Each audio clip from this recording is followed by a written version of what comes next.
Ikigai हे पुस्तक कदाचित तुमच्यापैकी अनेकांनी वाचलं असेल.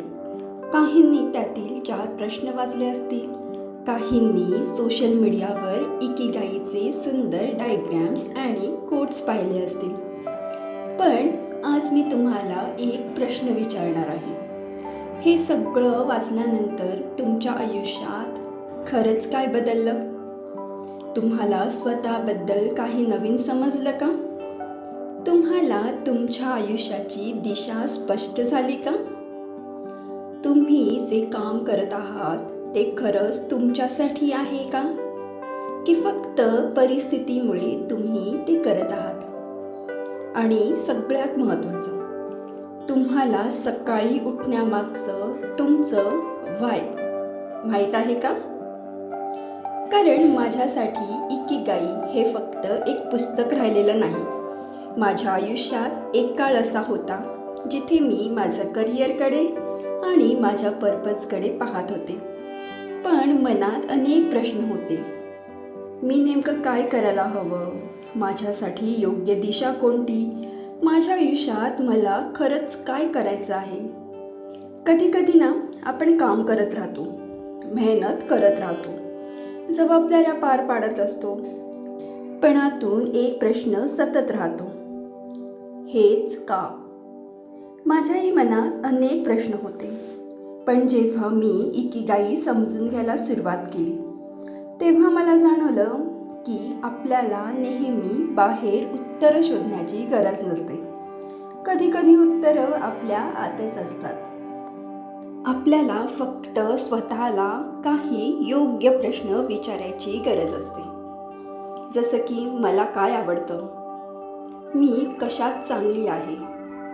मला जगाला काय द्यायचं आहे? आणि माझ्या आयुष्याला अर्थ देणारं काम कोणतं? या प्रश्नांकडे मी फक्त करिअरच्या दृष्टीने पाहिलं नाही, तर स्वतःला समजून घेण्याच्या दृष्टीने पाहायला सुरुवात केली. आणि हळूहळू माझ्या विचार करण्याच्या पद्धती बदलू लागल्या. जीवनाकडे पाहण्याचा माझा दृष्टिकोन बदलला. ज्या गोष्टी आधी कन्फ्यूज वाटायच्या त्यांच्याकडे वेगळ्या नजरेने पाहायला सुरुवात झाली. आणि सगळ्यात महत्त्वाचं, माझ्या करिअरला एक नवी दिशा मिळाली. मला जाणवलं की आपण जे काम करतो आणि आपण जे आहोत या दोन्ही गोष्टी एकमेकांशी जोडलेल्या असतील तर काम फक्त काम राहत नाही, ते आपल्या जीवनाचा एक अर्थपूर्ण भाग बनतं. आणि म्हणूनच आज मी तुमच्यासमोर हा द इकिगाई प्रोजेक्ट घेऊन आले आहे.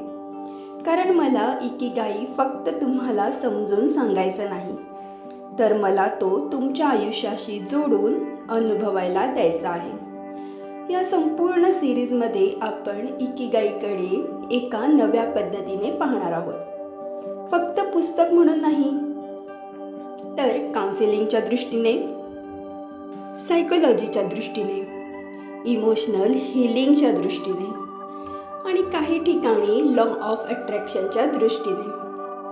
आणि सगळ्यात महत्त्वाचं, तुम्ही स्वतःला किती ओळखता या दृष्टीने देखील.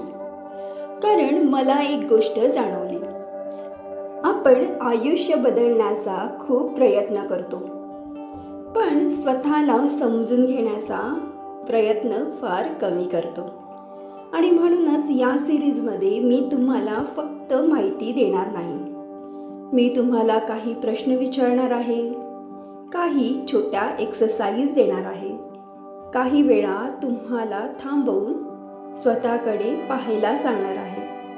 आणि कदाचित या प्रवासात तुम्हाला तुमच्यातला एक असा भाग सापडेल जो खूप काळापासून तुमच्या लक्ष देण्याची वाट पाहत होता. आणि म्हणूनच जर तुम्ही इकिगाई पुस्तक आधी वाचलं असेल तर हे एपिसोड पुन्हा एकदा वेगळ्या नजरेने पहा आणि ऐका. आणि जर हे पुस्तक वाचलं नसेल तर अजिबात काळजी करू नका, कारण आपण सगळं अगदी सोप्या भाषेत आपल्या रोजच्या आयुष्याशी जोडून समजून घेणार आहोत. मग तयार आहात ना? तुमच्या आयुष्यातील काही जुन्या प्रश्नांकडे एका नव्या दृष्टीने पाहायला, तुमचा पर्पज शोधायला, तुमच्या मनाला समजून घ्यायला आणि तुमच्या आयुष्याला खऱ्या अर्थाने मिनिंगफुल बनवायला. कारण आजपासून आपण इकिगाई फक्त वाचणार नाही, आपण तो आपल्या आयुष्यात शोधणार आहोत. Welcome to the Ikigai project. स्वतःला ओळखण्याचा, पर्पज शोधण्याचा आणि मनापासून जगण्याचा सुंदर प्रवास. मी कविता आणि तुम्ही पाहत आहात द इकिगाई प्रोजेक्ट. स्वतःला ओळखा, पर्पज शोधा, तुमच्या आयुष्याला नवी दिशा द्या. आपण भेटूया पुढच्या एपिसोडमध्ये. श्री स्वामी समर्थ.